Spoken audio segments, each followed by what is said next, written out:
अधिक कृषि रक्षा रसायनों के प्रयोग से बच्चों और आने वाली पीढ़ी पर प्रभाव। अक्सर हम गाया करते हैं, मेरे देश की धरती सोना उगले, उगले हीरे मोती। लेकिन क्या वही धरती अब हमारे बच्चों के भविष्य के लिए सुरक्षित है?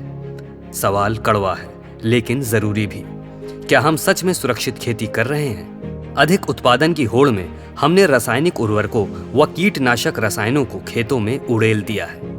कभी दवाई कहे जाने वाले कीटनाशक अब बच्चों के शरीर में जहर की तरह असर कर रहे हैं। जवानी सिसक रही है, मासूम आंखों की रोशनी धुंधली होती जा रही है।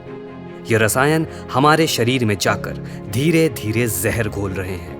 कई वैज्ञानिक रिपोर्ट्स और WHO यानी विश्व स्वास्थ्य संगठन इस बात की पुष्टि कर चुके हैं कि इन रसायनों का सीधा असर हमारे तंत्रिका तंत्र, प्रजनन तंत्र और हार्मोन सिस्टम पर पड़ता है।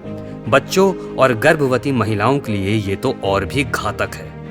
ये रसायन गर्भस्थ शिशु के मानसिक और शारीरिक विकास में रुकावट पैदा कर सकते हैं। धीरे धीरे शरीर बीमारियों का घर बन जाता है और किसान अनजाने में अपनी ही जमीन पर जहर बो रहा है। हमारे खेतों में डाले गए रसायन केवल कीड़ों को ही नहीं मारते, बल्कि मधुमक्खियों, तितलियों और पक्षियों को भी खत्म कर देते हैं। ये वही जीव हैं जो परागण यानी कि पॉलिनेशन में मदद करते हैं और जैविक संतुलन बनाए रखते हैं। रसायनों के कारण तालाबों व नदियों का पानी, भूगर्भ जल, जमीन की ऊपरी परत और आसपास का वातावरण धीरे धीरे जहरीला होता जा रहा है। पंजाब, हरियाणा और यहाँ तक कि उत्तर प्रदेश के भी कई क्षेत्रों में मिट्टी की उर्वरता कम होती जा रही है। अगर यही चलता रहा तो अगली पीढ़ी को उपजाऊ नहीं, जहर से भरी जमीन विरासत में मिलेगी।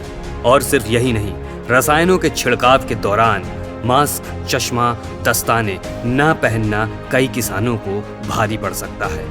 इनके संपर्क में आने से त्वचा में जलन, चकत्ते, फोड़े, फुंसी और यहाँ तक कि लंबे समय में त्वचा कैंसर का खतरा भी हो सकता है। सबसे खतरनाक असर सांसों पर पड़ता है। अस्थमा, क्रॉनिक ब्रोंकाइटिस और फेफड़ों की बीमारियां अब खेतों में काम करने वालों के लिए नई समस्याएं बनती जा रही हैं। पंजाब का मालवा क्षेत्र, जहां आज भी कैंसर ट्रेन चलती है, वहां की मिट्टी में इतने कीटनाशक घुल चुके हैं कि हर तीसरा घर बीमारियों की चपेट में है। ये सिर्फ एक राज्य की कहानी नहीं, उत्तर प्रदेश, मध्य प्रदेश, बिहार, हर जगह अब खेतों में जहर फैल रहा है। हर साल भारत में हजारों लोग कीटनाशकों की वजह से बीमार पड़ रहे हैं। गर्भवती महिलाओं पर असर और भी गंभीर होता है। कई बार बच्चे जन्म से ही कमजोर पैदा होते हैं या जीवन भर के लिए किसी बीमारी का शिकार हो जाते हैं। क्या हम अपने आने वाली पीढ़ी को यही विरासत देना चाहते हैं? समस्या की जड़ है रसायनों का अत्यधिक और असंतुलित उपयोग।